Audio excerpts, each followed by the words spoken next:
chemistry, the complex emotional or psychological interaction between two people. Sexual chemistry happens when you are immediately drawn to someone.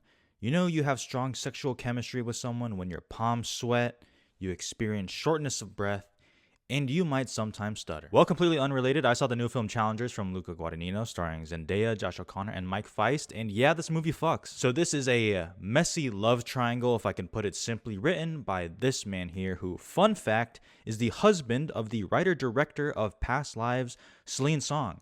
So first of all, what the fuck is going on there? But as they teased in the trailer, and people certainly wondering online, is this a good love triangle movie? Is it steamy? Are they holding back? And I guess I can answer that by saying the sexual tension in this movie is unbelievable from every angle.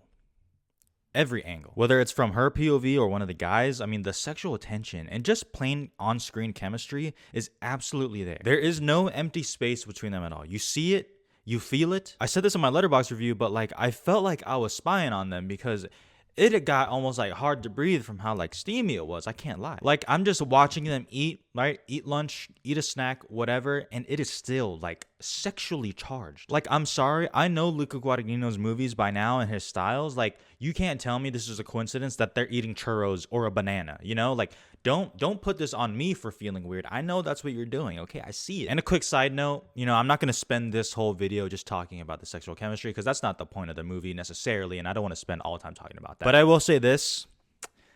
This movie has good kissing. You know, sometimes you see a movie and you see the main characters kiss and you're like, dude, what the fuck was that? Don't lie. You judge the kissing a little bit, right? You can see it and you're like, that is not a good one, right? That's not a good smooch on the lips. Challengers doesn't have that problem. Okay, I'm just going to say that. That's a compliment to them. All right, let's move on. So let's talk about Zendaya, producer on the movie as well. And I'm a fan. I thought she was very good in Dune Part 2 most recently. I think she services the character of MJ well in the Spider-Man movies. Even though Malcolm and Marie isn't great, I do think she was pretty solid, at least from what I remember. And Euphoria speaks for itself. Well, at least her performance in Euphoria.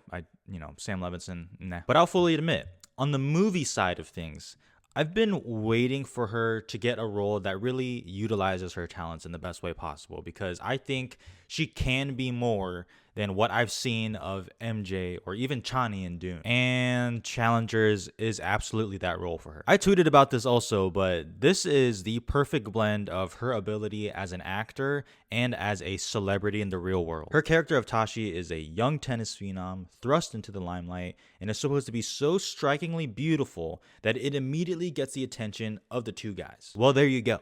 I mean, that's Zendaya. Like literally that's Zendaya. Okay, she bagged Spider-Man with ease. And look, she is one of the most famous people on the planet. And sometimes with movies and in different roles, that can actually be used against you. If I'm thinking of an example like off the top of my head, this might not make sense, but like Adam Sandler, right? Like people know too much with Adam Sandler and we know his comedic persona. So sometimes when he's in a more dramatic role, some people just can't take him seriously. But the fact that she is so world famous and we do know a lot about her, it enhances the character because that's the role. And the biggest compliment I can pay to her in this role is that I think she pretty much weaponizes her celebrity status in the real world and her looks because I'd be watching her in this movie and I'd say to myself like, oh my God, she's like a viper. Like, I don't want to say girl boss, but like,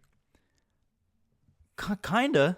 And by the way, her character isn't just like, oh, look at me, I'm so famous and now I have to choose between two guys. Like that's boring and that's not the role either. In fact, all three main characters, as someone who didn't know the story beforehand, they are very complex and they will definitely challenge audiences, I think. Let's just say they don't all make the best decisions. They'll make some decisions where the audience might turn on them completely, or they'll just be confused on why are you doing this? Why are you acting this way? And it'll be frustrating for them. It could happen. It really just keeps you on your toes. I can't lie. Mike Feist and Josh O'Connor are also great. As mentioned, they also have great chemistry with each other and are able to bounce off other people's energy and keep their character in focus with who they are and who we're supposed to believe they are. And a lot of people have mentioned this, including myself, but the Trent Reznor and Atticus Ross score for this is just banging. There'll be scenes of them just talking, and then all of a sudden the score will cut in, and then it feels like a fucking action movie with words. And that's not even including the obvious tennis scenes, which are also very thrilling as well. Now, I'm not some tennis super fan. I've already gotten some questions about that. I see tennis at a distance, you know, but I mention that because I can't really speak on how believable their tennis is, you know. All I will say is, once again, as a distant watcher,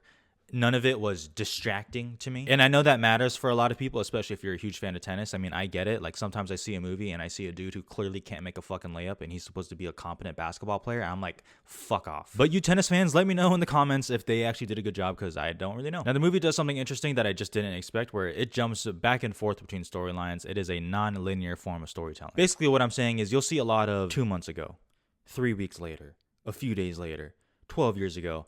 And some people might not love that, and it does get a little hectic, I guess. And some of that, you know, chaos or hecticness, if that is a word, really happens in the third act, especially in that kind of final match. Like, for example, for me, I'd see a character do something that, you know, you just disagree with, right? You're like, oh no, that is a bad decision. And then all of a sudden you're thrust back into the tennis match, flying around in the ball's point of view, just flying around the court. And I'm not going to blame someone if they're like, okay, that was a little jarring for me. But I'll be honest, the more this movie has stayed with me, the more I like it. And I am very excited to rewatch it. And I definitely will rewatch it. Everyone should go out and see it. Challengers, 4 stars. Just once in my life, I want to know what it feels like to be that attractive. Just once.